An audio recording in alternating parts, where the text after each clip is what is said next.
Or you just, I mean, just so maybe it's a little. Yeah. I know. No, they just.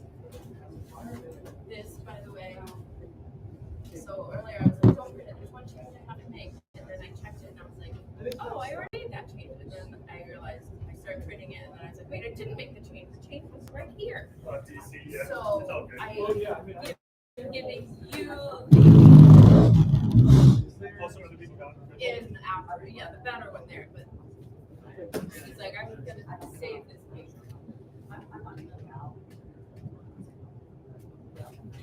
No fan mail yet? I got it from somebody else.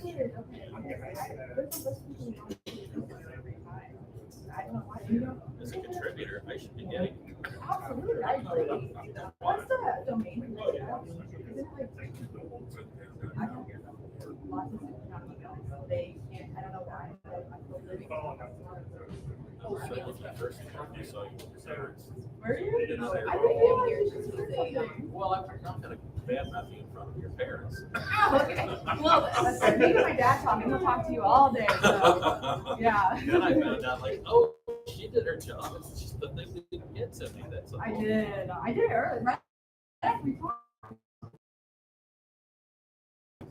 I made it for saying bad thinking. Always reach on that. You don't get. Well, I guess you haven't been known, but Yeah, that's just a problem. I actually. I'll send it to you personally. Yeah, Yeah, I will. I'll send it to you personally. I'll make sure you get a copy. You get the weekly in the month. Priorities, man. I missed at least 1 month last school. You've got two that tell them all ready to go, right? With a picture and I've got another one ready for the spring and I'm working on Edith Marshall for next year. Edith Marshall's the official historian for church. All right, we're going to call this meeting to order. Like 30 years ago. Thank you all for coming. This is a nice turnout. If you couldn't tell, this is an unusual setup for us. We've learned that people get a direct beam of sunlight straight to the eyes in our normal setup at this time of night and this time of year. So I actually kind of like it. If you have any problems hearing, can you give me a quick little toodaloo? Great, I'm glad you're all here.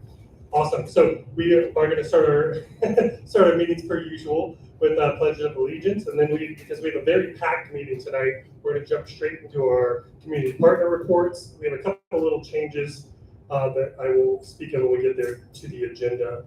If you did not grab one of these handouts, please share if you came with anybody, or if you've already seen it, please let other people have it, as we're going to spend some time presenting this evening. All right, same for the pledge of allegiance.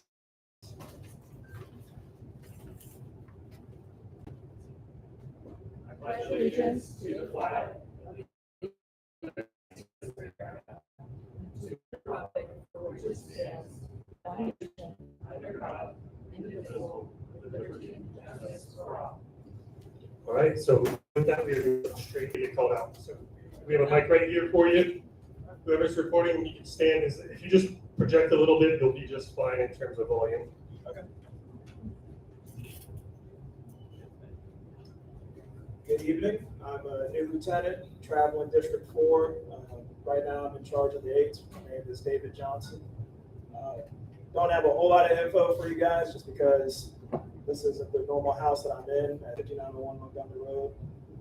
But what I can share with you is that the month of August, we had 180 runs, 32 of which were EMS, 32 was fire, 148 were EMS. Fire Prevention Month is next month, with Fire Prevention Week being from October 5th to October 11th. That being said, a lot of the fires that I've made, especially over my career, there's a lot of food on the stoves or cooking fires, so don't fall asleep while cooking. That's really the main thing. Make sure that your smoke detectors are good, not expired. Usually the batteries, they're about 10 years, so every 10 years, switch the batteries. If you have any questions, you can ask me. If I don't know, I'll try to figure it out, and then hopefully in the next community meeting, somebody will be able to actually answer those questions. Awesome, sounds good. All right, thank you. I once fell asleep while boiling baby bottles to sanitize them. You can imagine what the result of that was. Our next community partner is the Cincinnati Police Department, and Miss Officer Martin is out on vacation, so we have a guest. Yeah, and I'm Officer Martin as well, so it's pretty I don't even have to change the agenda. they always think that I'm lying when we say it, but it's true. I really don't know what you guys go over. I know she told me to print out a traffic report. They're back there. I don't know anything about those, so if you want them, they're back there. You guys probably know it a little better than I do. I said I'd print it out. In the last 28 days, you guys had 10 total crimes. Part 1 crimes, which is crimes against humans. You had a robbery, an aggravated assault, and a strangulation.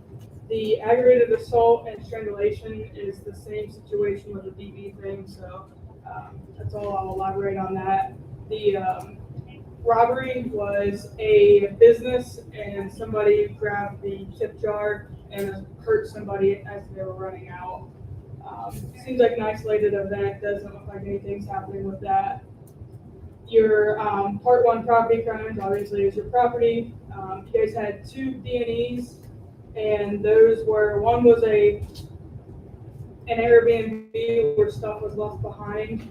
So it could have been a rental agreement because he left and came back the next day to get it. So I'm not too sure if it's malicious or not. And then the burglary is related to a DV that happened somewhere else. So I'm not going to get too much into that either. 2 of the thefts that occurred, one was firearms. Just a reminder, if you guys got firearms, keep them locked up. And the other one was miscellaneous items. When you guys have, I'm sorry, call them back later. Just a reminder though, anything that's in your guys' car, if somebody can see it walking past, they're probably going to take it. So if you don't want it to grow legs and walk away, try to hide it, put it in your trunk, do what you gotta do with it. And that is about all I saw for you guys. Does anybody got any questions for me? I have one. Yeah. I've only been in Pleasant Ridge for a year, but on the Facebook page, it seems like there's a lot of these car thefts. And I'm just curious, and this might not be the venue for it, but are there ever any apprehensions made of the thieves or things? Yeah, we do make arrests quite a bit. I don't necessarily know about your guys' neighborhood. I'm not really too familiar with everything that goes on here. Just the district as a whole. We do make quite a few arrests, but it's so easy to break in cars, and everybody's doing it. Not everybody, but a lot of juveniles are doing it, I should say. It's almost one of those things where everybody's affected by it. Every community, every nice communities, the not nicer communities, they're all getting it. So it's not a targeted area, just everywhere's getting it. So I don't think that really answers your question. No, but that's good. Thank you. No problem. Is that anything? For that tip jar theft, was there a mistake or do they have stuff? I didn't see it. The investigator has it in their queue, so they didn't have any notes in it or anything, so I'm not sure. Usually like an investigator will write like if there's no evidence or whatever, and they didn't write anything on it, so I'm assuming they're still investigating it. So Yeah. I think so, yep, actually, yeah. What was that? I was at the festival. I say, I do remember reading that, it was a festival. Okay. And for the firearm theft, do you guys get like, when you see one on the that? Or, like, Yeah. Like, insurance up somewhere else? Yeah, so from what I saw, there wasn't any serial numbers given to us. We'll put it in there, and it goes into a national database. So if it's ever ran by a cop anywhere, it will come back that it's stolen. Is it required that we would give that to you, or is it sort of? It's not required, but if, like, we'll never know if it's your gun or not. Right. Does that make sense? So, no, it's not required, but the probability of finding it's probably slim to none. So.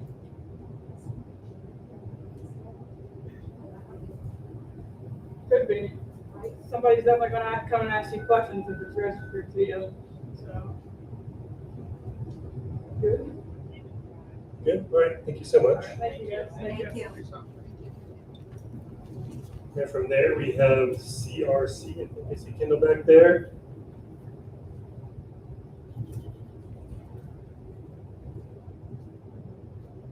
How's everyone doing today? Good. Good, good. My name is Kendall Bobo. I'm one of the community center directors here at Pleasant Ridge Recreation Center. I do not have much to talk about other than our after-school programs. We're going to two after-school programs, one over at Pleasant Ridge Montessori, then here at the center. We're pretty much full at both sites. We only have 2 slots left. So if you're looking for childcare, please contact us right away because we're going to fill up very, very soon. And that's it. Do anyone have any questions? So, I do want to say thank you guys for your both after school program and for summer camp. It's a lot of work having a whole lot of kids running around all the time. So thank you so much. thank you. Appreciate it. Thank you. Next, we have our branch library. Yes, sir. I don't see Jennifer here. All right, so we'll just keep on going because again, we've got a full meeting. In your agenda, it says that somebody from the Development Corporation is going to be speaking next. They're going to be included in the special items. And all of our special items are actually coming after the executive committee reports. So I apologize to change that on you in the moment. So we'll get there in just a moment. Again, I'm Jeff Mason. I have been the community council president since March, and it feels like a lot longer than that, and not a bad way. It feels like that in a very good way. I feel like we've gotten a lot done, and we've done a lot of great work as a community. We've started to say good things are happening here because I truly think good things are happening here. But the work's never done in terms of advocating for your community, and that's what we're here to do. We are happy later in this meeting to be presenting some of the work the executive board has done, as well as having several special guests, as you see on the agenda. I do want to let everyone know publicly that former President Bill Frost is now the chair of our zoning committee. We've had an ongoing issue with a zoning issue down off of Acomb Avenue. The residents that back up to that are on Ashwood Drive and Pandora Avenue. So Bill, with our blessing, is able to go and represent the full force of Pleasant Ridge Community Council downtown in terms of getting some things done to hopefully resolve that issue. Now you know why we have microphones if you've never been to a meeting before. Special situations. So I want to let you know that if you're on Ashwood Drive or Pandora and you'd like to contact Bill, we can give you Bill's contact so that you could be a part of that with him. That will include potentially going to some city council meetings or setting up meetings downtown in the zoning department. Another thing we definitely want to highlight, and you'll see in some of our communication ongoing, is that we're looking to build out all of our committees. But we are wanting to highlight a few each meeting, and a couple I want to who have been doing a great job with the weekly updates, getting our live stream online and the video posted to the updates, and even post on social medias. Right now, that committee is 2 people, and we would love that committee to expand, maybe pass on some of those responsibilities. Maybe you love social media, you're really good at doing those formatted emails, you want to get involved in those quarterlies that have the articles and the special interest articles. If you would like to, obviously contact the communications department. We're talking to Ms. Kelly if you're here today. That old phrase is always true, and that's that many hands make the light work. Or if you're very good at websites or passionate about website build-outs, we would love your help in the coming months. Key to that. Good job. Another one is a brand new committee that you'll see presented in our work later. It's called an events committee. I actually, on Labor Day, had an official meeting with someone at Cafe Alma to talk about it, and she is happy to get on board with a brand new events committee, which we'll explain.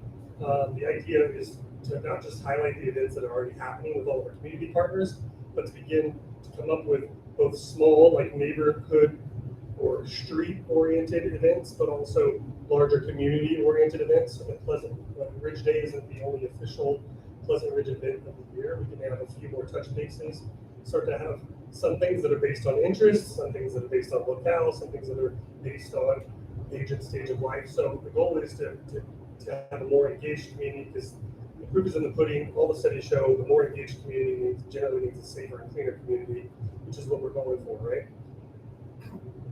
Another thing I want to highlight, considering all those things, is we have a serve event early in the summer called the Repair Affair. It's with a community partner called People Working Together Cooperatively.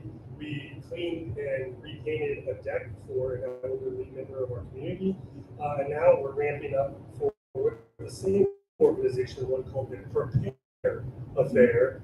And so our hope is to get at least 2 homes done, potentially more. And what we would do is we would be cleaning out gutters and picking up leaves for somebody either able or elderly and needs the help.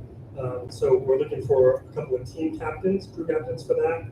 The target date is November 15th, but we can technically do any weekend in November.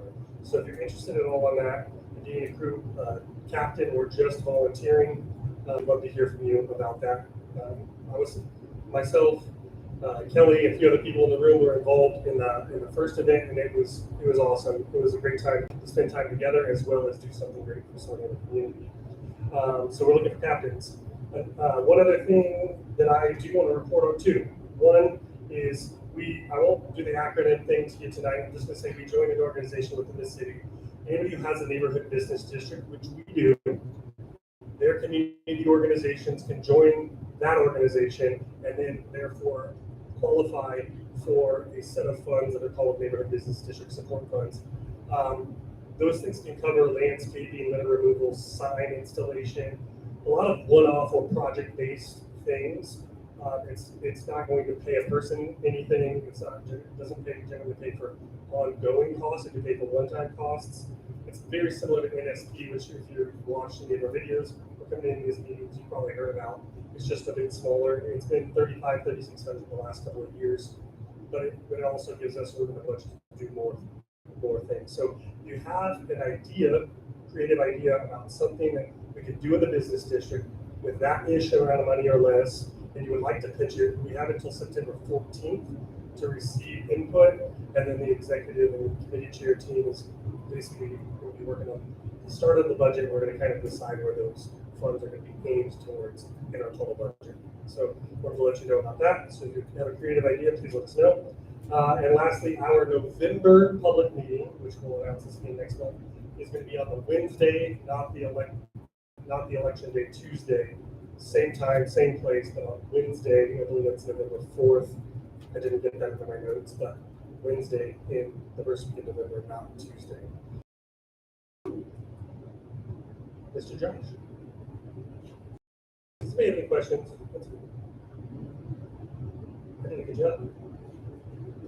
Nice work. Can everyone still hear okay? Perfect. All right. Hi, everyone. I'm Josh Bowman. Get to serve as your vice president. A couple of topics today. So one, we already talked about it a little bit, branding and website redesign. So we have done some great work with Yard and Company on doing research on our neighborhood, understanding some of the trends, demographics, what people believe is iconic about our neighborhood, and we want to next put that into execution. So we are specifically looking if anyone has graphic design or website design skills. I see you.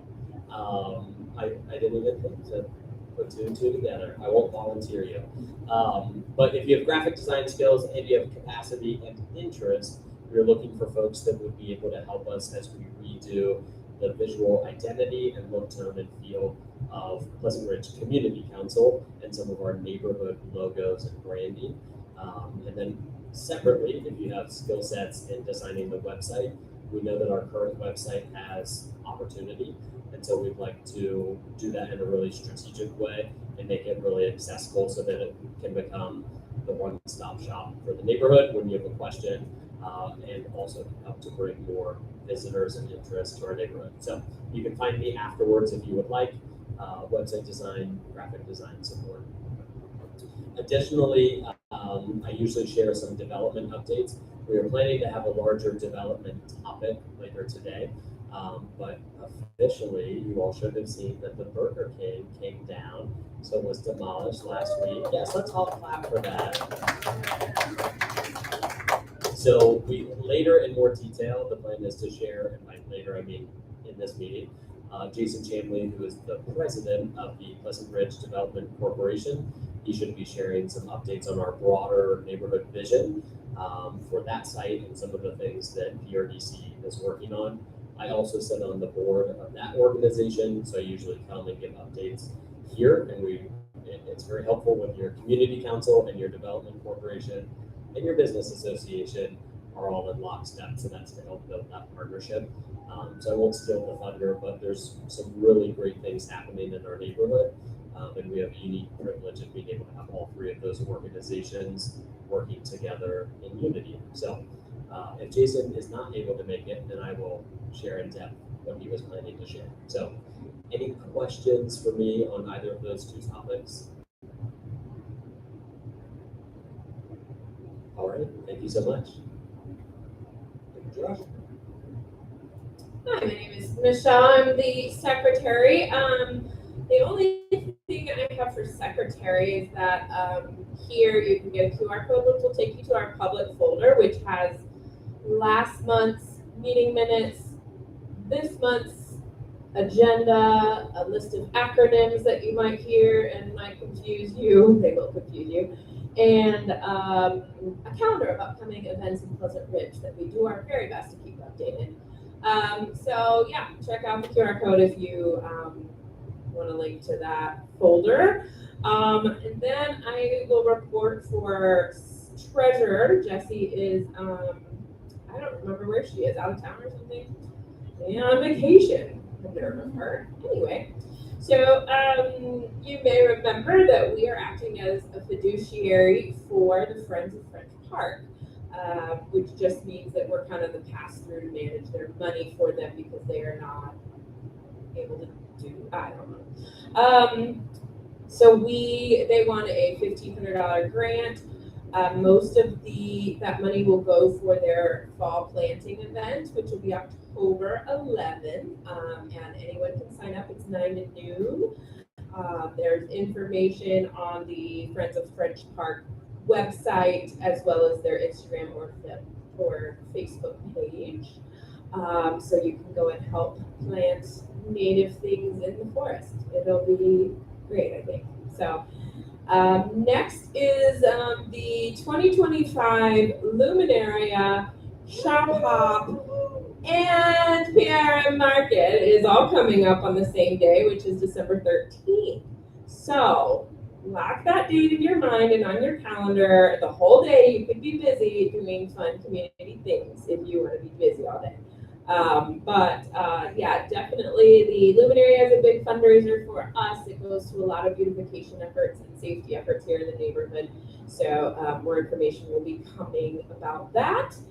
And then the 2026 budget she is starting to work on. They're working on kind of forecasting future expenses and new projects on the horizon, such as the temporary pocket park in the 6100 space that is coming down, maybe a PRM playground, that kind of thing. We're kind of budgeting that. So she's been hard at work doing all that.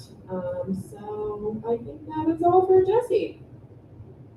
Thank you so much. Awesome. You made quick work of all of that. Does anybody have any questions about anything?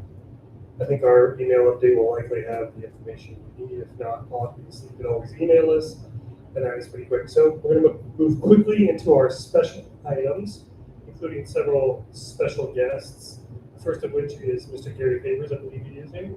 feel free to come up. That microphone is yours for 5 minutes to introduce yourself and speak about whatever you'd like, sir. Thank you for having me here tonight. I'm going to be very brief.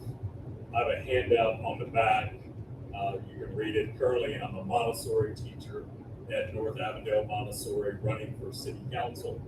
I have a passion for this city and all the great things that lies ahead for the city. So please take one of my handouts, go to my webpage, favorsforcincinnati.com. Thank you. Thank you. Moving right along to, it is Futel, right? It is your turn, Miss Futel. You feel free to come up. Same thing. You have 5 minutes to speak on whatever you would like. Good evening, everybody. It's all nice and comfortable. I'm Marcia Futel, and I'm a candidate for the Cincinnati Public School Board of Education, and I'm here to ask for your support and your vote on November the 4th. So why am I doing this? Well, I believe that the responsibility of our school system is to prepare our students for their chosen careers and lifestyles that are both rewarding and lucrative. And regardless of their chosen path, our students need to be able to graduate and be able to read, communicate, and be equipped to make adult decisions. However, that's not the case for all of our CPS students right now. So I'm running so that I can work with others to make sure we tear down these inequities and barriers that keep them from living up to their full potential, and to fight for their right to have those chosen lifestyles and careers. So why should you vote for me? Well, a little bit about me. My career is in corporate, in nonprofits, and in the entrepreneurial space, as well as 30 years of contributions to the CPS school district makes me uniquely qualified to serve as your board member.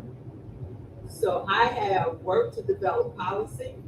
I've served on budget and strategic committees. I've trained parents to advocate for their kids. I've served on local school decision-making committees, and I have campaigned and supported every single school levy since I've lived here. So I am committed, and I will fight for our students to have what they need to be successful in their schools. So I will bring accountability for better academic outcomes. That's my passion. If you hadn't heard that, read, communicate, and be able to make adult decisions, right? So I will bring that level of accountability for better academic outcomes, for commitment to parent and community engagement, and for that transformative leadership that will bring about innovation and opportunities for our kids to learn. So again, I'm Marcia Futel. I'm asking for your vote on November 4th. There's some cards back there. That's my partner in crime and my campaign manager, Michelle Bolden. And again, I ask for your vote and your support. Thank you. Thank you. Well, so efficient. Thank you for that. Our next special guest is Miss Allison Reese. Is she here tonight?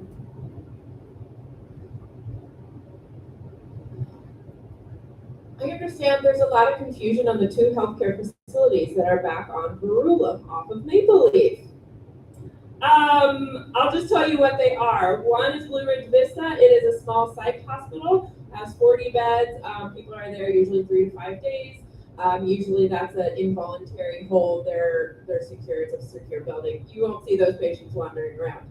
The people you see wandering around are from the Pleasant Ridge Healthcare Center. That is a skilled nursing facility. They do long-term care and rehab, but not drug rehab. They're doing like the grandma broke her hip and needs to do exercise for a few weeks type of rehab. So that's what they do. Yeah, she was going to come introduce herself tonight, but I guess it didn't come up. So That is helpful information. So thank you for that. I can't help myself. It is very easy to mix up those two different locations, and there's a lot of assumptions made, and then we know when assumptions are made and shared, particularly on the internet, things become true that may not be the truth. So it's helpful to share accurate information in terms of this. organization. So, all right. So before we get into our committee reports, as an executive team, I'm basically be doing a very simple presentation, but I think it might come with some questions on some work that we did as an executive board and then presented to the committee chairs in our last executive committee meeting. They've had the document for some time. They had some time to look through the work that we did, and then I'll give you a general explanation, and then I'm certain there's going to be some questions about what we're looking to do, about why we chose these strategies and whatnot. And if there are not, then this meeting is going to go quicker than we expected. In the time for the hearing of the public, I'll get you time. When we do the hearing of the public, I'll get you time. So I do have an extra copy here that happens to be in larger print because it's full page. If there's somebody who's willing to admit that they have lesser eyesight and would like this one, they would share their smaller copy and they can come grab this. Don't be shy, it's there for you. All right, so what we did as a executive committee is we got together and first we looked at what are our strengths, what have we been working on as a community council, where are the wins, what are the directions that we've been pushing, where have those been, and then we started to envision what would we like to add or what makes sense to add that reflects those strengths or works arm in arm with those strengths. So with that, we first came up with 4 pillars, we'll call them organizational pillars. The goal of this is to be kind of guiding the work of the executive board and the community council for the next 18 to 24 months. So this is something that can change and will change, particularly as leadership changes, as the scope of this room and who's involved in the different committees that we have change, and the passions of the community. Somebody might rise up and want to start something entirely new that's not in this at all, and that's something that we can work towards. So our current state includes, based on these pillars that we've created, are, as you see, connection and communication, safety and transportation, parks and public spaces, and business and development. I'm actually going to start backwards quickly on this. The business and development side has mostly been an executive committee set of work. So there's not a lot of people within the community outside of people that work for that are working as volunteers for PRDC, people that work in their own businesses and run businesses that have a PRBA, which is a business association, and then our executive team. Mostly are the people that are involved in this work. So this is heavily oriented around our community partners, which are the Development Corporation, the Business Association, and then the City of Cincinnati. And the scope of work is currently about partnering with all of those groups towards redeveloping our neighborhood business district, which has been a strategy of our community council on and off from what I'm gathering is 26 years. The last time we had a community plan done, or the community plan included the urban overlay, the concerns of the community were empty buildings and businesses not a lot of businesses were able to stay in rotation. Continue to get that same feedback on the surveys that we did for the community. I will say that this was heavily influenced by the community surveys that we sent out. That's actually the beginning of the work on top of the work that we've already been working on. So the additions would be increased promotion of our business district and our community. So finding ways as a community to promote our own community. Having people come and fill our restaurants on a Friday may feel like an inconvenience sometimes, but it's actually very good for those businesses and very good for our community as a whole. That's not something we obviously love to do. We want to fill them during the week. We want to fill them at lunchtime so that we don't have a turnover of businesses and we're able to not just have the strong business core that we have, but to add businesses to it that can sustain, even in this economy. This has overlap with communications that we have. Yeah, it's more marketing focused. Another thing that we want to work on and that we've been researching heavily is how do we work on neighborhood business district storefront standards and just the streetscape in general. How do we make it more inviting, more clear that you're entering a business district? And the scope of work is partnerships with all of those organizations. The strategic plan around this pillar specifically includes continuing to focus efforts on development relationships with the existing and developing relationships with the existing businesses, continuing to partner with the business association on their events. Up until recently, I didn't know that the business association really threw their own events, and it was the shop hop. I didn't know about the Halloween pub crawl until this past Halloween. last year, it was the fourth Halloween in town. I had never heard of it. Apparently, it's been going on for several years. And I'm an involved person, so our goal is to help partner with them, communicate those things, because what's good for our businesses is good for our community. And then we want to pass along opportunities for local business improvement. We discovered a grant that's available to local businesses with the city, where they can apply for one-time improvements, whether it's their streetscape or equipment needed, marketing. We found out about it, we were able to pass it to the Business Association. And then we want to continue partnerships with PRDC with community goals when it comes to redeveloping the business district. So, as Josh said, we're trying to work as a three-legged stool to work in unity about what's happening in our business district, so that community's input matters on what comes here and not just what's profitable. Does that make sense? Great. Any questions on business and development as a priority of community council? You guys are easy to learn. All right, so now I'm going to go to parks and public spaces. We've been working with Yard & Co. There's going to be something presented to Jason about, I'm sure about that work. We want to grant together, the three organizations, we want to grant together for some redevelopment work. And we heard loud and clear from their survey that the community wants outdoor space.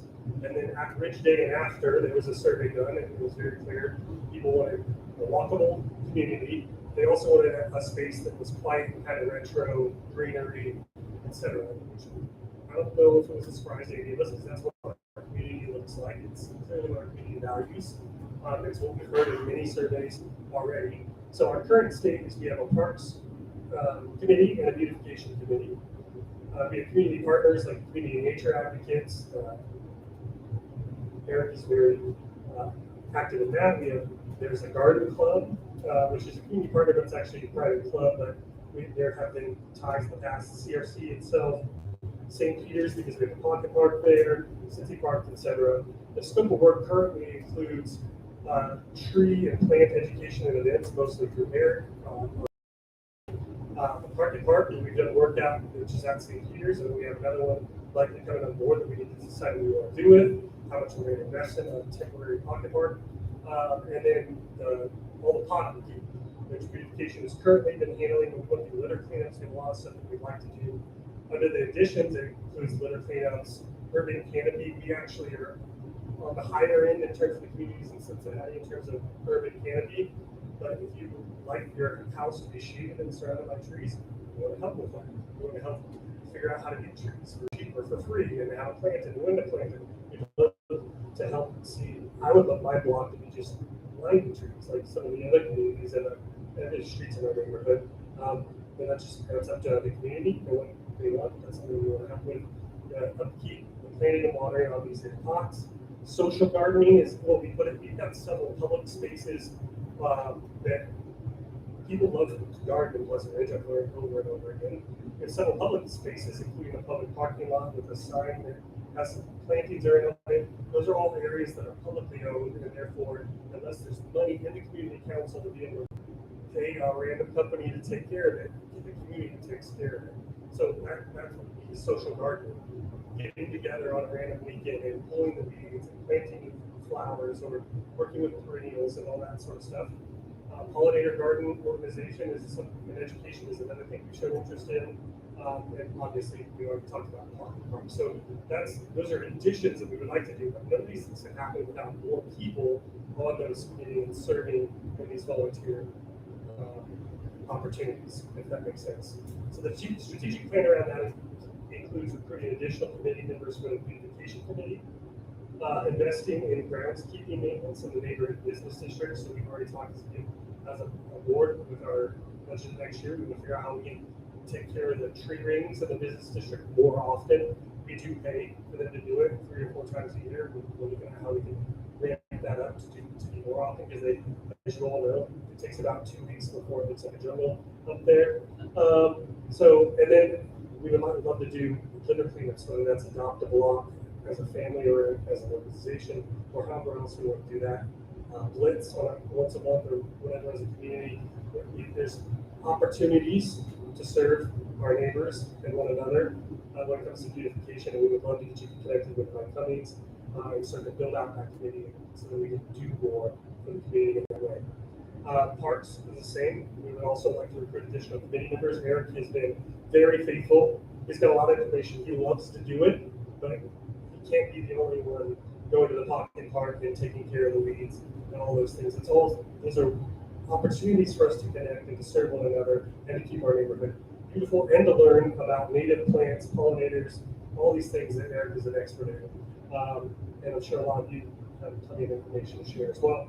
And another one is potential upgrade to gateway signage. I know that in our community we use the term gateway to talk about sections of our community.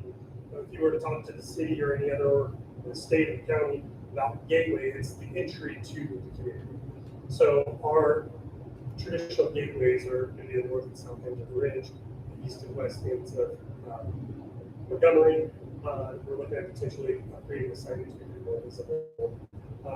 That's something we're just pursuing grant to, and also to strategize public space development. So in terms of the work that we're talking to developers about, hey, we want a public space, we need to have some semblance of strategy, right? What do we really want? What can actually be helpful for a developer or useful for a developer to put into a public space? That makes sense? Does anybody have any questions around those things? Do either of these things seem intriguing to anybody at all? Eric, thank you, who's already involved. All right. With that, continue to go backwards. Safety and transportation. So this, just like the business and development one, was very much, we're on the way and we're working on it. It's community partners and the exec board working on that. Safety and transportation are actually two of our strong suits. Pleasant Streets is a strong community. We are getting some wins. We would love more wins, but we can only get so many wins. We're getting 50 some other communities where money's limited, et cetera, et cetera. So we're working on those things. So we continue to work on those things. And then safety, I'll get to your questions in just a second on that one. Pleasant Street, in terms of safety, we've been told by District 2 that we are the third safest community in all the neighborhoods in Cincinnati, which is an amazing stat. So we are relatively safe, but we want to keep it that way, right? And like we talked about earlier, connecting community is a safer community. These are areas that are actually strengths of ours that we want to continue to work on. We do want to recruit additional committee members to the safety committee. I brought that up last meeting. Brandon has been a very faithful member. Former President Bill Frost is technically on the committee, but Brandon will tell you Bill likes to travel. So we would love additional numbers like block watches, citizens on patrol, etc. Safety doesn't necessarily have to be an influx of police presence per se. If that was necessary, obviously we would want it. But there's other ways to see the safety increase in our community that will continue. And then with Pleasant Streets, we want to continue on the current scope of work, prioritizing project requests, funding cycles over and over and over again until we finally get what we're looking for. But as we've reported before, we asked the city, and I'm sure Jason maybe will be on this, but we reported on this. We asked the city for basically an allocation of funds, and within that allocation of funds, we have earmarked if we can get $1 billion towards pedestrian safety and traffic calming measures, to which we would prioritize projects, and however many we can get done with $1 million, we will hopefully be able to get done. So we're working on things. We're finding creative ways to fund things. We have a ODOT member on our Pleasant Streets committee now. So we're working, we're moving forward. Things are happening. We are winning a little bit at a time. And so we want to continue to win a little bit at a time until we look around and go, hey, this kind of feels like a big win, right? And we want to continue to develop strategic partners and enable a pipeline of pedestrian safety measures. So if there's any question, I did see a hand. Are there any other questions about transportation and safety? No? Were you just stretching and I got confused?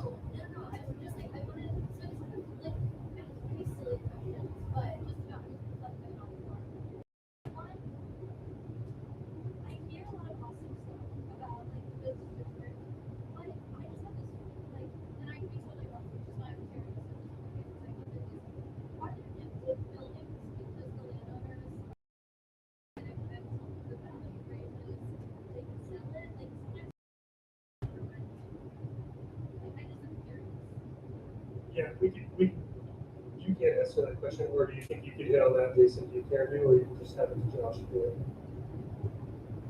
I mean, my quick answer. You can get, I'm saying you can get the answer when it's your time if you want, or. All right, I'll just give it to Josh real quick, and then you can hit on what you need to hit on. To make sure I heard your question correctly, you talked about empty businesses. Are the landlords just sitting on them? Is that what you said? Yeah, because like there's always people on Facebook who's like, I love that like find a place to rent for this, and then people like are like this place, like check them out. It's too expensive. Oh, gotcha. So I can't make a statement for the landlords, but broadly from a residential standpoint, there are very few or open vacant properties in the business district. That's why one of our efforts has been to add housing options. So we just had the Ridge open this month. Businesses, okay, thank you. So on the business front, we have partnered super closely with several different property owners and talked with them on how to transform them, or Pleasant Ridge Development Corporation has purchased the properties. So we also are one of the owners, if you will, that have vacant properties. It takes time to take action. Thankfully, Burger King came down, 6100 is coming down. The other properties that we are partnering with the developers on, or potential developers, as well, takes a long time. And so what we've done is we've said, hey, let's figure out what the community is looking for. Let's do some strategic work. And when we go to these property owners with the needs of the community, they want to develop, the owners want to develop property. We want to bring and help influence the needs of the community as they develop. And so it's netted things like Goodfellas, Nine Giant, Wise Guys, The Ridge, which PRDC all was a part of. Unfortunately, development in the city sometimes are spelled SLOW, and it just takes a while. And so for whatever it's worth, we're working really hard with those two entities to make things happen. Jason will give kind of a full perspective on what we're looking to transform, but that's as much as we can share at this point. And I guess one thing I'm curious if you're going to share this with us too is let people share their privacy of businesses. I know what I want my friends, so I'm curious what everyone said they wanted in terms of businesses. Yeah, absolutely. I can touch on it quickly, and then Jason will go through it, and we're going to do some more in-depth engagements. Broadly and not surprisingly, people wanted to see more green or like public space in the business district. They wanted more restaurants and nighttime entertainment and like a diversity of offerings. So maybe having some live music, a place they can go for a date night, and then a diversity of restaurants that they can visit during the day. So like a deli or a sandwich shop. So things that were not necessarily too surprising. No grocery stores.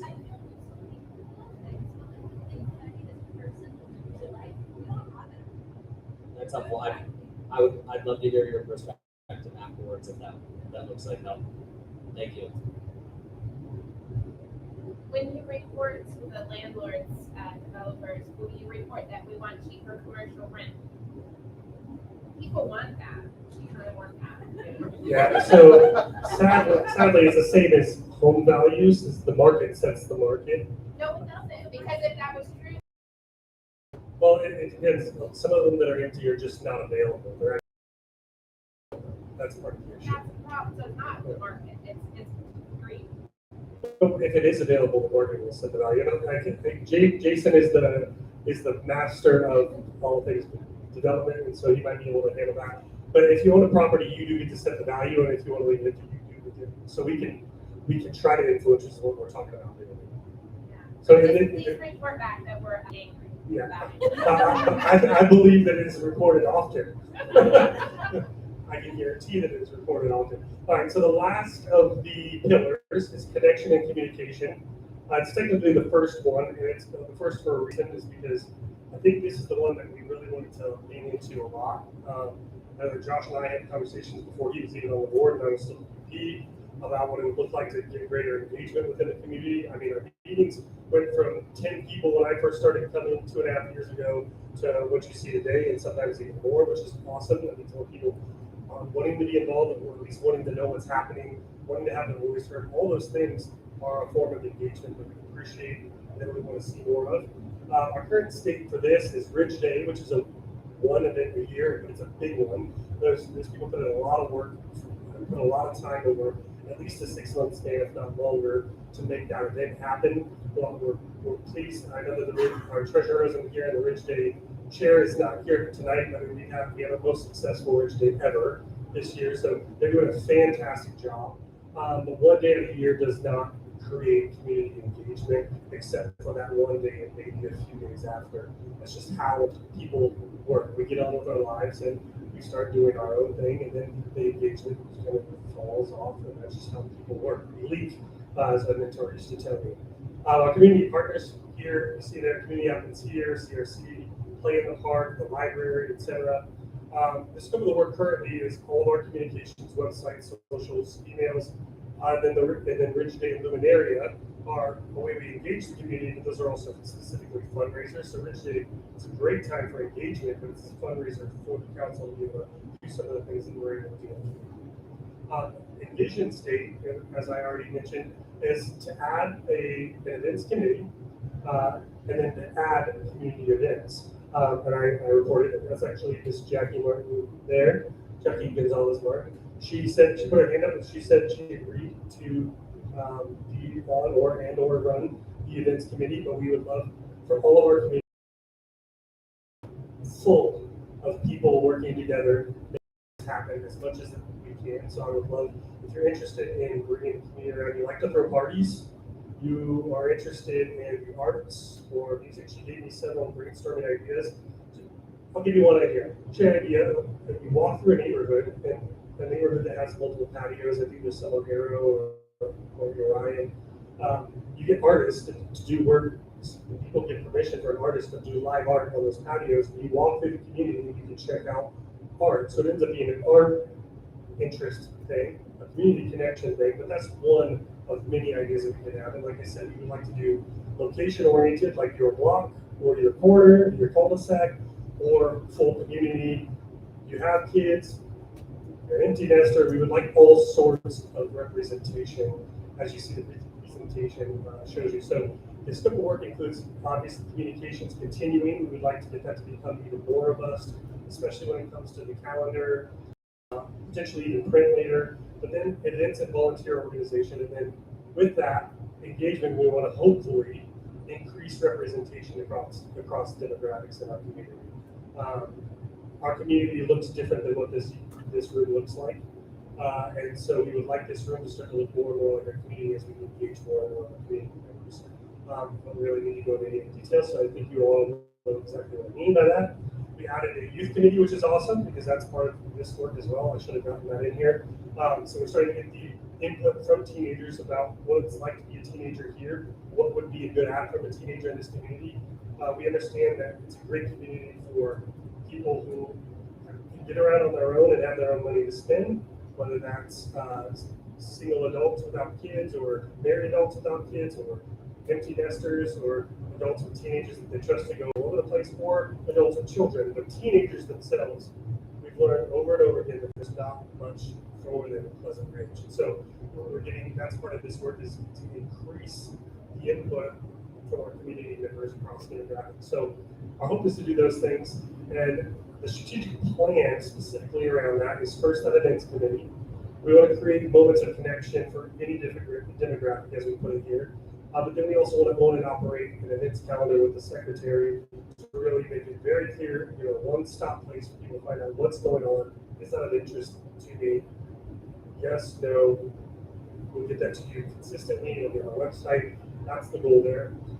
Communications, we want to recruit additional members like I already spoke to, and we're going to add layers of communication. We would like social media to become more robust in terms of what we share on social media, not just in the email updates, which have become very strong. So some of that might be video, that might be print, that might be type. So if you like to write, make videos, content create, anything, again, we want your help. And then lastly, for volunteers, and this is a great part of engagement, we talked about all the committees are volunteer opportunities, is what we're looking at doing is creating a separate email list. So we're not just going to force everyone who gets the email updates onto the volunteer list. at a time. We're not force communicating to you. What we'd like to do is build a robust mailing list for volunteer opportunities. So that when we have an opportunity like this repair affair, or that was the summer's the repair affair this fall, we can send out a blast, and anyone who happens to be free, likes to serve or get their hands dirty or anything, can actually volunteer in those ways. That could look like even snow shoveling for the only it could look like a lot of things that we can do within the community if we build out that robust mailing list. So more to come on that. We're going to get that rolling probably pretty soon, and you'll see it in one of the regular email updates. The option to sign up for that. Any questions about connection and communication? That covers it, and they got through it way faster than I was going to. Are we sure there's no questions or comments? Deal. All right. So we get to move on. We're going to jump to Mr. Jason Shanley from the Pleasant Ridge Development Corporation. Anybody have questions for him? I'm sure we will.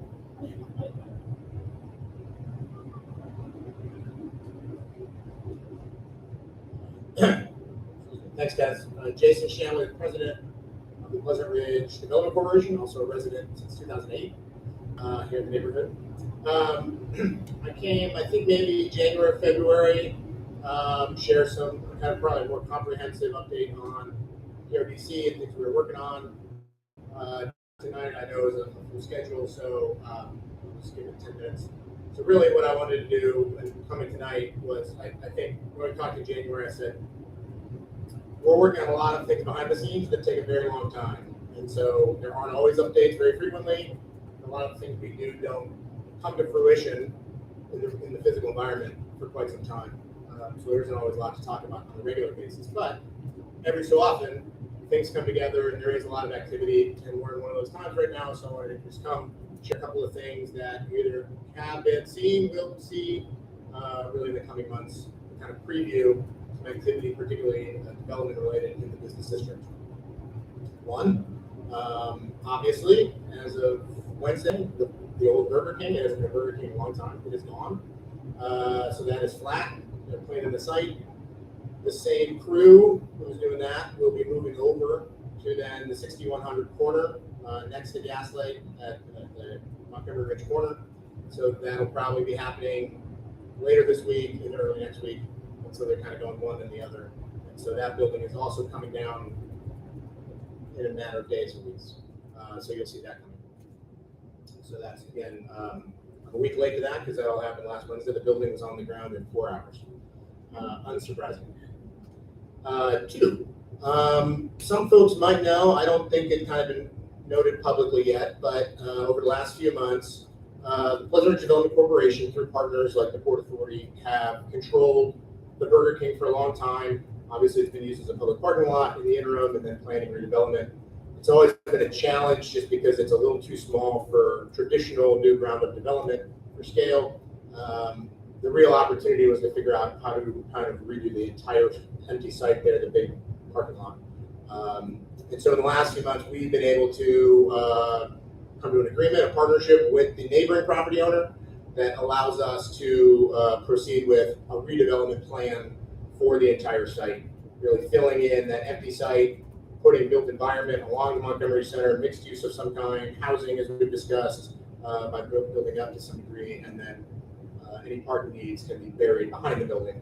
So not replacing parking, but reconfiguring the site. So really the key is that the opportunity now, we have the kind of contractual agreements that allow us to move forward. The timing is great because we're also in the midst of the yard study and the different engagement around that kind of helps inform. I've always said, you know, for me, the key for neighborhood is playing offense instead of defense. So by getting these sites ourselves, we get to dictate the vision and then go find the development partner who can execute our vision rather than the other way around. So there's movement on that. Again, we've been able to get these agreements, begin having these conversations, visioning, and along with some of the feedback from Yard and other things through the years.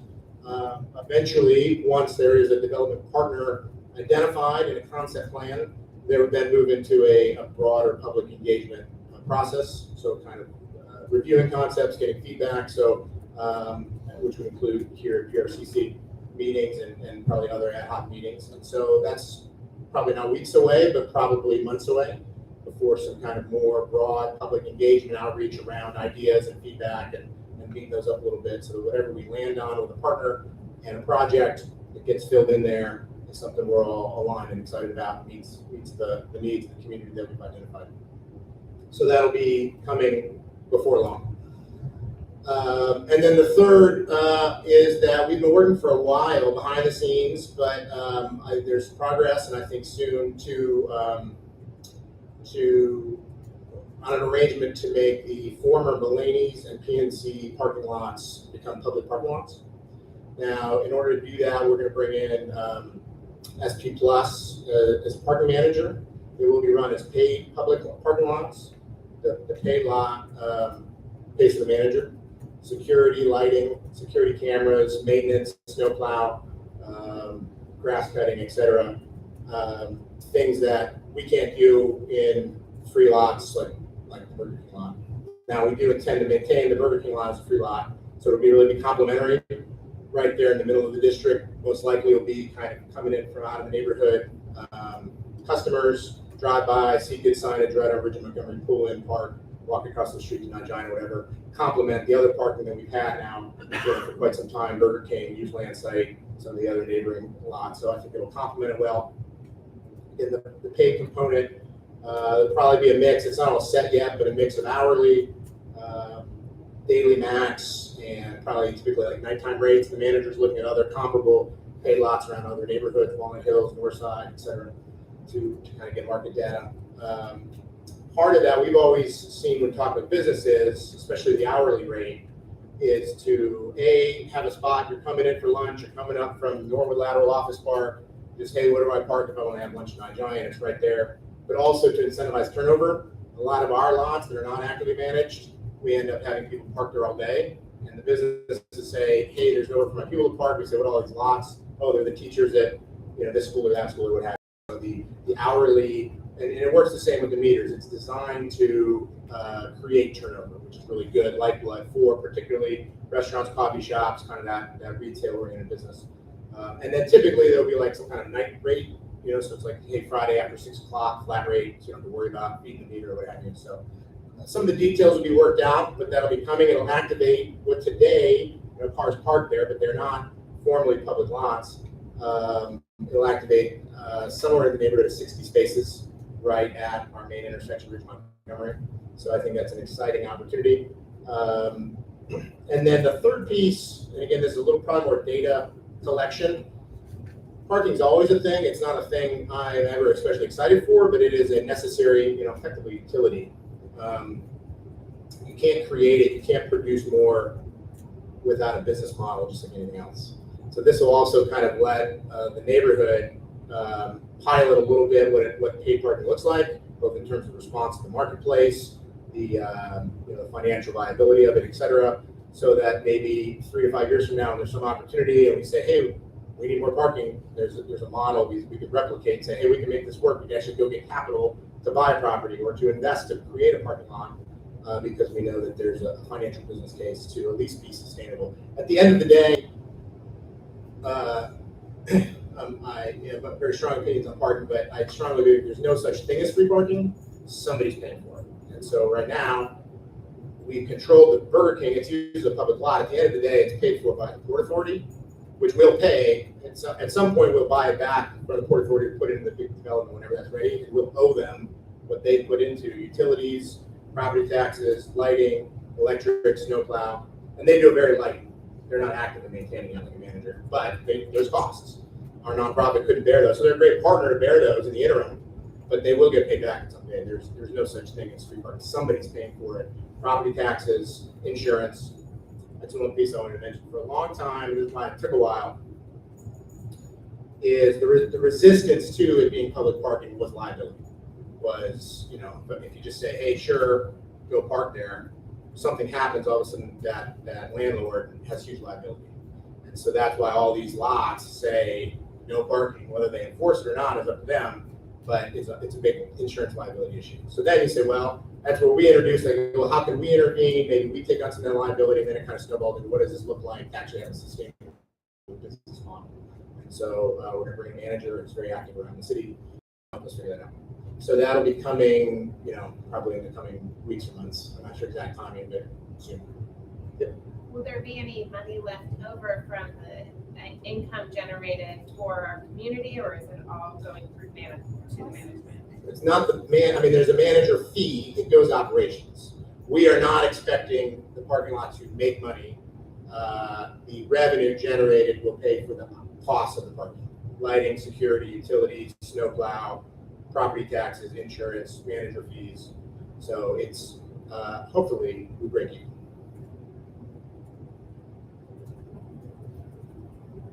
An example would be that 9 Giant employees went across the Mulaney's parking lot to show it because their customers like to park there. The property owner did not have to do that, and so they did it on their own. So those funds would essentially pay for that, so that a volunteer wouldn't need to show up and clear a parking spot. Did you shop it around to different parking companies? Yeah, there's 2 or 3 parking managers. SP Plus is the one that's used pretty commonly around other neighborhoods. So yeah, kind of track record, other experiences in other neighborhoods and kind of similar things.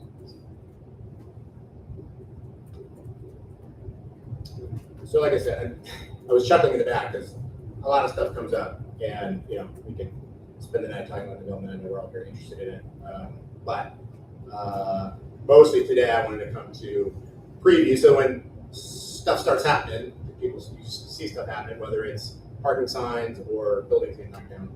Wanted to get ahead of that, update everyone. Again, there's usually a lot of time and nothing, and then all of a sudden stuff happens. So exciting time. And again, I think the art company, the resource we've been talking about it, the partnership, the consulting. We're at a unique time where there's demand for our neighborhood. We have some real issues, housing, in the commercial space, filling in gaps. We have resources dedicated, so we have a chance to be proactive, intentional, and effective. That we do have market strength. When I started this 15 years ago, we were just trying to create a market. We're just trying to convince people, particularly the businesses, to come invest in Pleasant Ridge. And it's the opposite now. So now we get to be more intentional, be proactive. We have leverage. We get to push back on some cases and say, no, this is what we want, and move forward accordingly in partnership. The partnership's really key. So appreciate the chance to come and give some updates. I have one quick question. So you mentioned the possibility of housing where the Burger King was. What about that corner property? It'd be similar. Housing as well?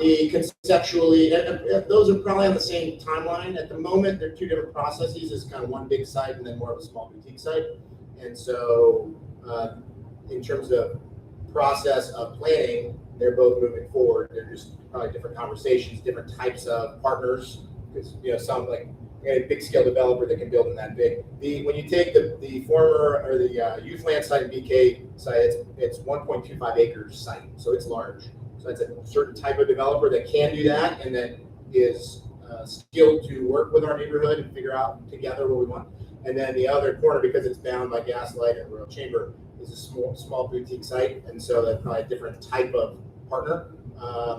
Conceptually, I think it's a corner, and so a new building should have some prominence and some scale. It's not going to be a high rise. It's not going to dwarf the rest of the business district, but something kind of, term I always use, hold the block, hold the corner.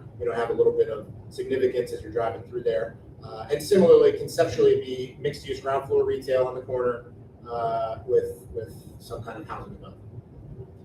Just to follow up, do you have any idea the occupancy of that new big ridge thing? Like, is that? I don't, off the top of my head. I know you've been tracking it close, and I'm getting updated numbers. I know they're in lease up, but their current status. Yeah, I don't have specific numbers, but when I met with Lauren, they were very confident with where they already were at. That was the week before Rich did. So I also have heard it actually is bringing in family members of residents of Pleasant Ridge, so folks that want to have like a mom or their parents move nearby. So following Facebook and then me being very chatty and living on that corner, saying hello.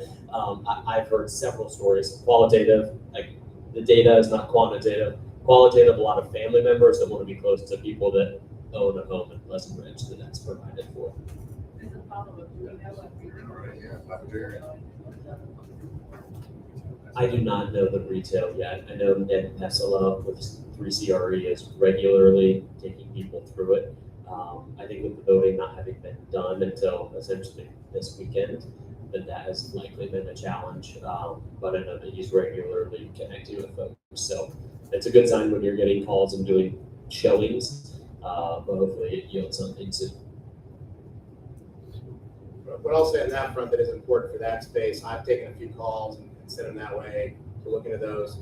The truth is, other than Revolution, which was announced as the new tenant recently, we don't have much, if at all. I don't think we'll be move-in ready space.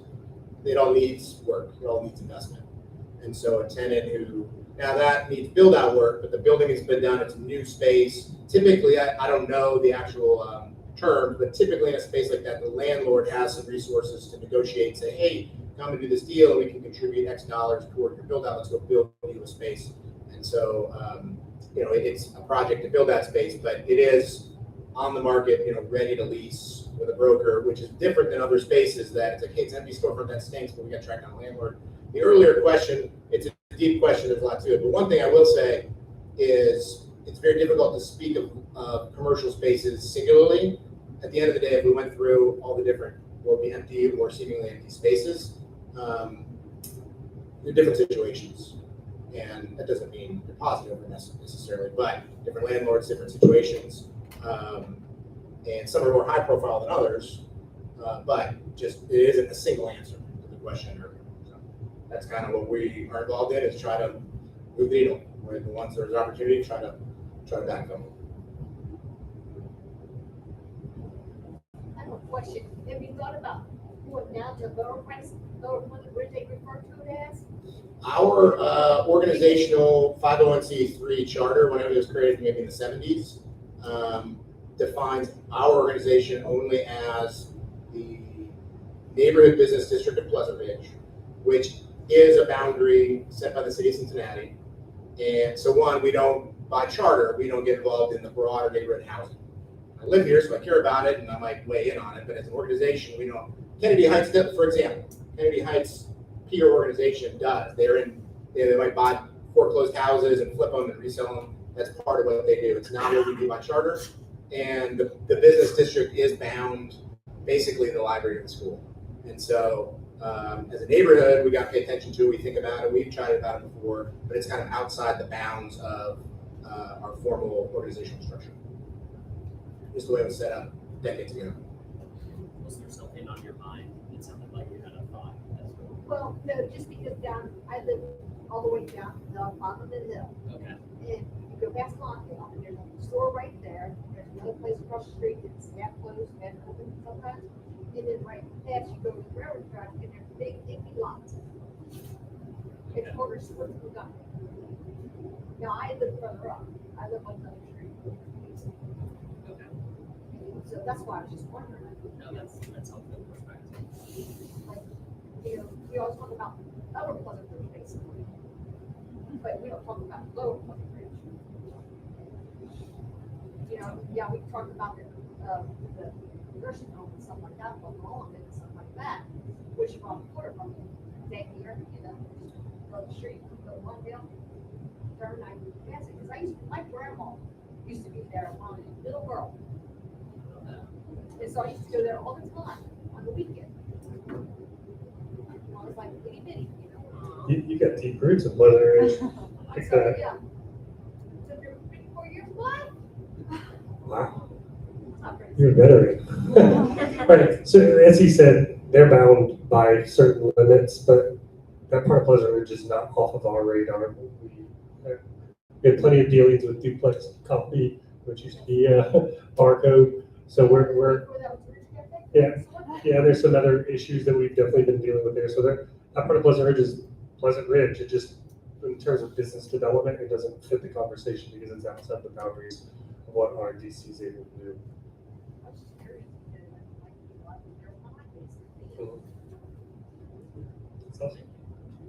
Any other questions? I have a question. Is it possible that corner lot remains not a building or will it eventually have to? When you say possible, do you mean I guess by design? it's a small lot, so I just wonder if there's a No, possibility that it is a small lot. It's buildable. There are mechanisms and there are, I'm trying to think of the right word.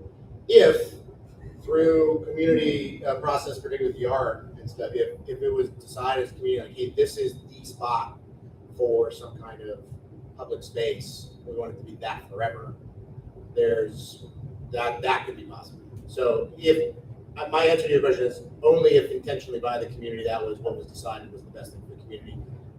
It's an intriguing idea. The only thing I'd say is, background urban planning, so I think about these things, is that to me that's a more interesting idea if Gaslight faced it, because you'd want to front it. Right? Really, you're gonna have a blank wall of Gaslight, and so it won't feel like a cool square. Now, could all that change? Maybe Gaslight can put it side door. I don't know, but anyway. And then one small follow-up, I know there was some conversation around the city, like maybe using that portion to reconfigure that intersection. Is that still a like this? Yeah, I mean basically until a shovel goes on to build vertical, those options are still on the table. So yes, I think intentionally more so like, hey, cool, if this is the right spot for a public square, we can still make that happen before a building gets built. Your point, it is an option. I think it'd be something to weigh if it's like, hey, one lane, and then the problem with that is what's left over. If we took a lane, then there would not be enough to build, and then you just have kind of grass. You're like, now what do we have? The one other thing I will say, as I had asked some of those questions with some traffic engineer friends, I'm not an expert, but it was like, hey, it's something like that, or even I was thinking the other direction, and I kind of heard like the real problem is that the ridge coming from Amberley just hits at an angle. So like what I was told was the way to square the intersection is the comic book store. I was like, well, we're not getting rid of that building, so we got to figure it out another way. So everything else is kind of on the margin, but that's all part of these studies, and then the city does engineering studies. So like, yes, until a building gets built, those things, that's the value of kind of the community control. Those options will be on the table if that's the best end result for community business. I can report that in the Ridge Road conversations, they're not looking at all to rework that intersection outside of potentially bump outs, whether physical or painted bump outs, to try to slow people around on the turns for the most part. Considering what happened there last Friday, I was sitting at the window at Night Giant and watched a car try to squeeze through that light when they shouldn't have and ran right into the back of multiple parked cars. I don't know that corner is our safest spot to have a public space. That's just one person's opinion, but like you said, everything's on the board. But I do know that on the Ridge Road project, they were not looking. In fact, they're trying to make turning there slower, not increasing the space, because then people would take it faster. So I can't have that information. Okay, and we do need to move on at this point. Thank you. Thanks, everybody. You ended up with 20-some minutes, but I told you 10. Yeah, and we knew there would be questions. Sure, blame the public. You got all of our question time from our presentation. Yeah, we all volunteered. None of us did anything for this work except the joy of serving. And all the people that we get to do it with. Awesome. So we're moving from here into our committee reports. This is going to be a rather thin one, but a lot of our committees have already said they don't have a lot to report, and so we're going to kind of quick. I know that Safety and Block Watch is up first. Do you have anything you want to report? Okay.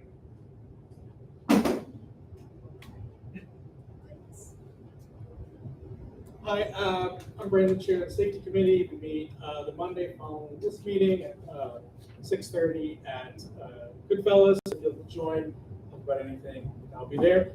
Just to address the question about car thefts. So in my experience, when we've talked with CPD, they fall into, there's always going to be outliers, but they fall into two broad categories. The first one is Hyundais and Kias that are affected by the recall. So, for those that have been to this meeting before, this is all going to sound repetitive, but it bears repeating. If you have a Hyundai or Kia, I'm an owner of a Hyundai. but check with your dealer. There is a recall. They'll fix it for free or provide you something. The second one is something that affects all of us. For those folks that have key fobs and push to starts and things like that, you get usually when you buy a car, you get 2 of these. A lot of times, almost exclusively, when they say, "Oh, my car was stolen," and the police ask, "Well, how did they get it?" We like to think it's some sort of hot wiring, gone in 60 seconds situation. They go, "Well, I have this one, but I don't know where my other one is. And it's in the car." And proximity keys is exactly what it sounds like. So your car doesn't lock, and all they have to do is jump in the car, which is already unlocked, and press the button, and boom, you're gone. So that takes a matter of seconds. So there's always going to be outliers. So I'm not saying other things don't happen, but those broad brush are the big ones. I actually just did a very quick search, 1 or 2 keywords of the Facebook group, and the last couple ones that I saw were all Hyundais or Kias. So there you go. A lot of times people who are moving, like they get tired of the bags in the box and keep tears the car. So the other thing, please remove all your valuables. These folks that are hitting up a lot of neighborhoods, it's like sort of a nationwide thing right now. It's a crime of opportunity. They're looking, they're checking the door handles, and they walk on. So if you lock your doors, keep track of your key fobs, remove all your valuables from sight, especially, that really kind of reduces our vulnerability as a neighborhood, and they kind of move on to something that's a little bit easier to get. That's my 2 cents, my soapbox. Just for time's sake, if you have any questions, please join me on Monday at 6:30 at Goodfellas. Thank you. Thank you, Brandon. Ms. Barb, did you have anything you want to say? Thank you.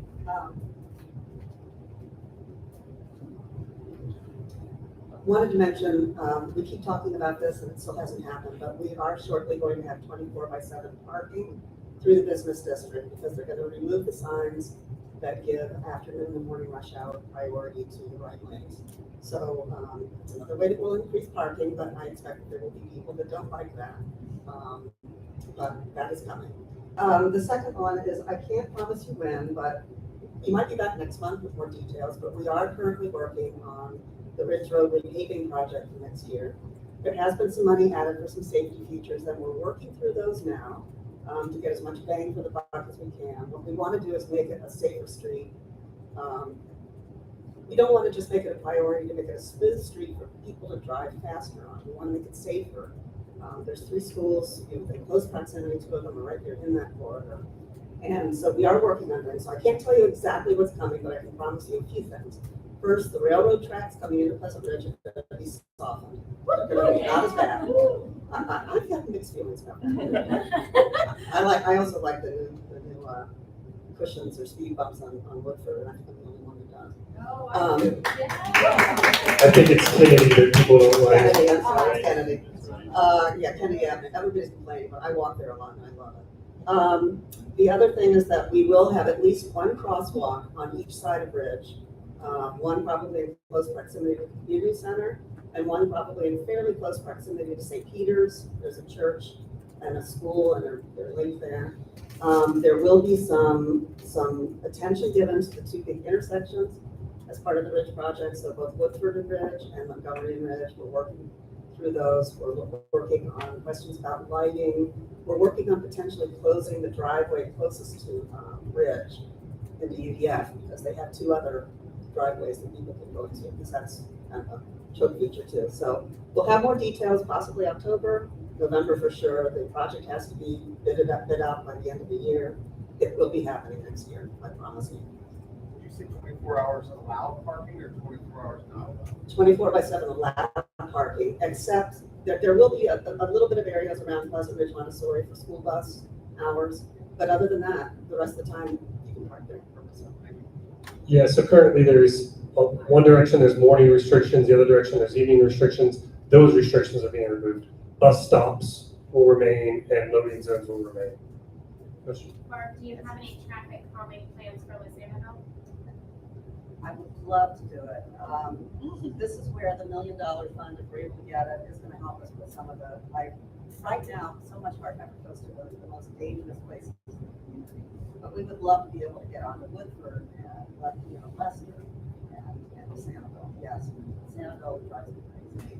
I'm going to say this really quickly into the microphone because there's people who will watch the video later. The question was about if there's going to be any pedestrian safety or traffic calming measures on with Sanibel.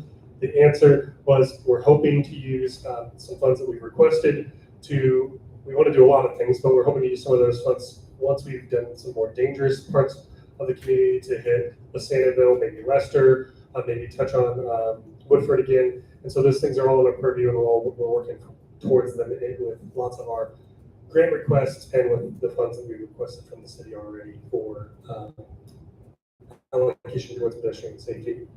Thank you. Mr. Mike, you said you didn't have anything to present, right? Can I say something real quick? Yes, please. Everybody, Mike Cummings, beautification. Just two quick things.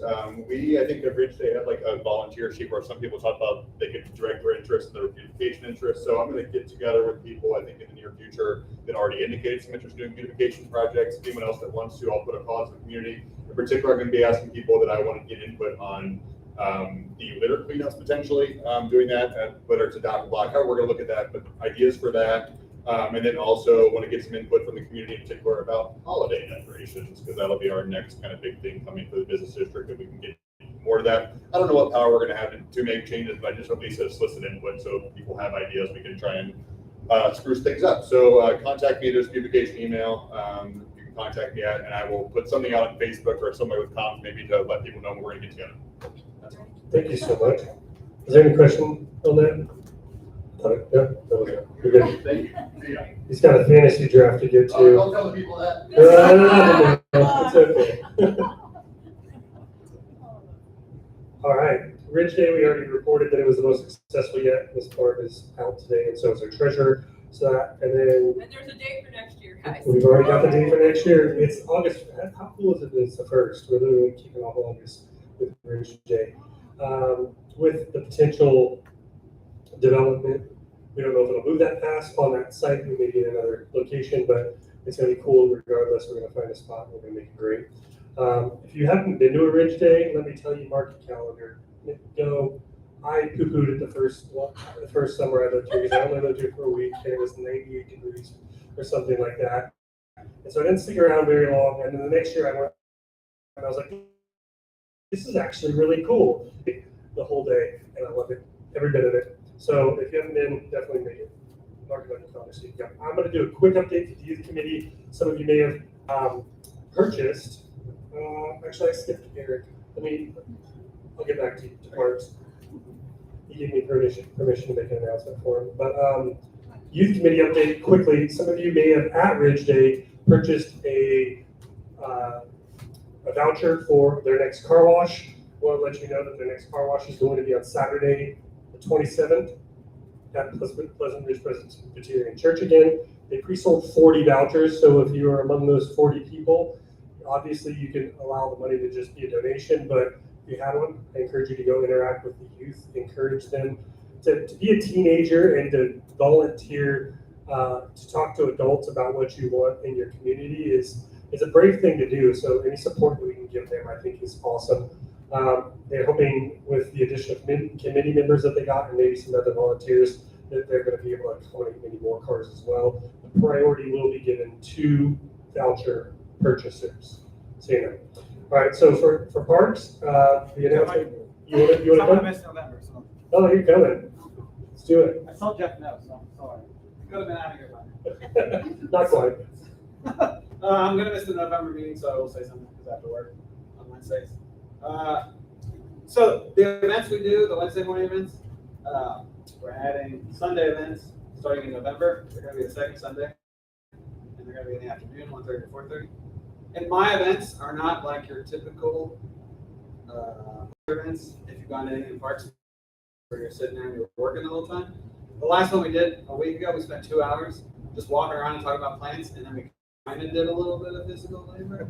So, no, I mean, the point is, yeah, we're improving the park by removing the stuff, but the more important piece is walking around talking about, what you're interested in with your neighborhood residents and learning from each other.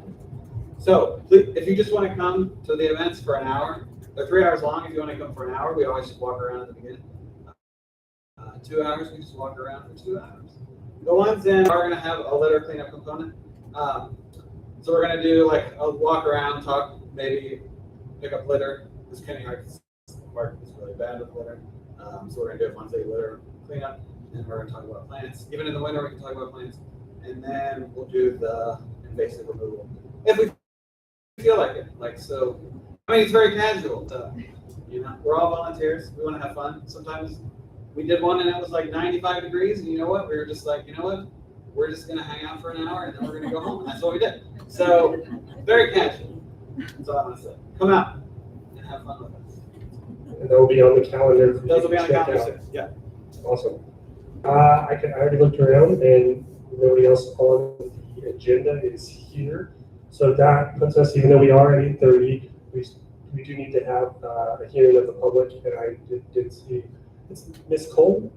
Yeah, I didn't see Miss Cole was here. I actually got your flyer. I did what? Ooh. In favor of improving last month's minutes, please. Right. You got nothing, Cole? Yeah, I got it. Great. All right, so I'll start with you, Ms. Cole. Everybody else will get 2 minutes because I gave the other special guests the 5 minutes. You can have up to 5 minutes. Anybody else who would like to speak, you will need to speak in the microphone, but you will have 2 minutes per our typical meeting structure. I promise I won't take that long. My name is Lakita Cole. I was on council 15 years ago.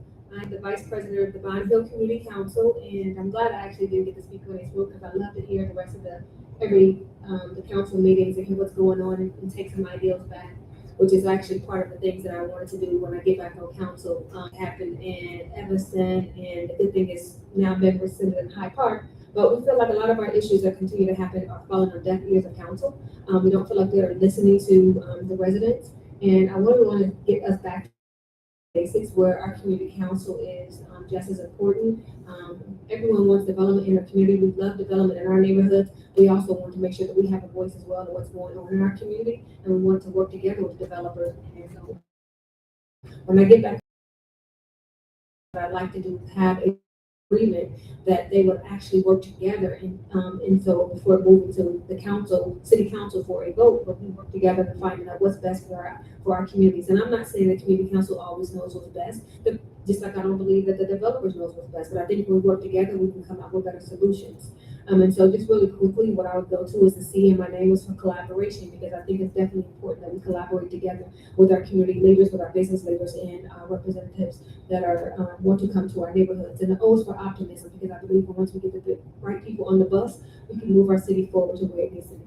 And L is for listening, making sure we have leaders that listen to us each and every time we have something to say, making sure that no longer is third floor closed unless you have a meeting. You need to be able to get up to your council meeting. How do we represent you if we can't hear from you? You're not allowed to come up to the third floor unless you have an actual meeting. When I was on council, citizens can come up to the third floor anytime they wanted to, or just come into the offices and want to speak with us and work with us. And that's the best way representative government is supposed to work, and that's what I want to get back to. And E is for, I think that I have unique experience that the other council member has, and that is working at City Hall.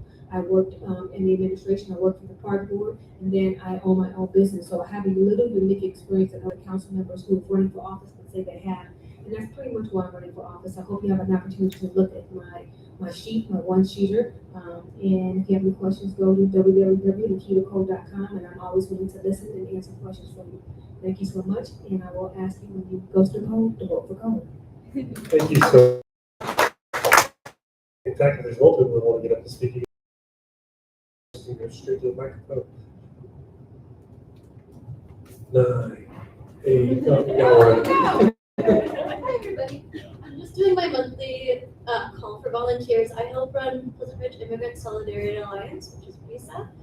We're a local little community group that aims to bring non-citizens and citizens together. We recently had a workshop at the library, and we helped, I think, 30 people get their passports, which is really great. But 36 people, because if parents are deported and their U.S. citizen children don't have passports, the kids end up in foster care. So it's like a really easy way to help. Our next set of workshops that we're doing is going to be about family safety planning because people need to know what to do if they are picked up by ICE and make sure that their kids again won't end up in foster care. So we'll be working towards all of that. You don't have to have any expertise. You might be really good at admin stuff. You might be good at just making people feel welcome, childcare, anything that you feel like you could contribute. We have a space for you. And then my totally unrelated thing is I just want to manifest that during the luminary this year, all I want is to walk around with hot cocoa in my hand and see a bunch of neighbors doing the same thing. And we tried to do it last year and it was rainy and I was like, okay, next year. So let's make that happen. Luminary effect, thank you. That'd be super cool. Do we have any other public comment? Going once. Going twice. And with that, would anybody like to motion for the meeting to be adjourned? Whoa, so many. How about a second? Yay. Thank you. This meeting is officially adjourned. Good night, guys. Thank you.